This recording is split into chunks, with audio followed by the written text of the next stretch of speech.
नमस्कार, प्रणाम। हम रामेश्वर रुद्रपुरी, खबर रुद्रपुर से।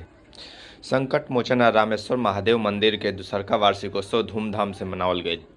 रवा लोगन के बता दें कि देवरिया जिला के बरडीहा दलगांव में तुलसी बाड़ा में स्थित संकट मोचन रामेश्वर महादेव मंदिर के दूसरका वार्षिक उत्सव सोमवार के दिन गांव के लोग धूमधाम से मनौले रहले।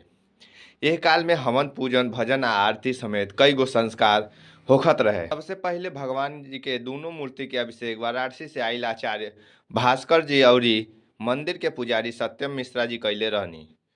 पूरा मंदिर परिसर जय श्री राम, हर हर महादेव के नारा से गुजत रहे।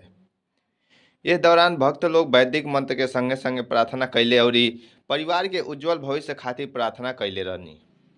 सवेरे से मंदिर परिसर में श्रद्धालु लोगन का बहुते भीड़ लागल रहे। पूजा के बाद संकट मोचन रामेश्वर महादेव मंदिर में स्थापित देवता लोगन में महा आरती कैल गई। एक बाद मंदिर समिति की ओर से भंडारा प्रसाद के श्रद्धालु लोगन के बीच बांटल गई।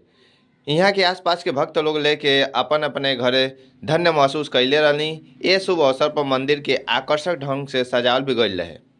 पूरा मंदिर परिसर में जयकारा गुजत रहे। यह मौका पर संकट मोचन सेवक समिति के संरक्षक मोती राजभर जी, सत्य प्रकाश मिश्रा जी और राजेश यादव जी के साथे साथे अन्य पदाधिकारी में अजीत श्रीवास्तव जी, शशांक मिश्रा जी, कार्यक्रम संयोजक राजन मिश्रा जी, कृष्णा यादव जी, नीरज मिश्रा जी, रतन राजभर जी, ज्ञान प्रकाश मिश्रा जी, शमशेर जी, हरे राम जी शामिल रहनी। सदस्यता प्रमुख महेश मिश्रा जी, संतोष मिश्रा जी, जितेंद्र जी, दिलीप जी, रिंकू जी, तेज बहादुर जी, विजय श्रीवास्तव जी, प्रदुम्न यादव जी, राजेश जी, रोहित विश्वकर्मा जी, दुर्गेश यादव जी, विनय जी, गुलाब जी, टाइगर जी, विजय राजभर जी, पप्पू जी, सोनू राजभर जी, पिंकू श्रीवास्तव आदि सदस्य भी मौजूद रहे।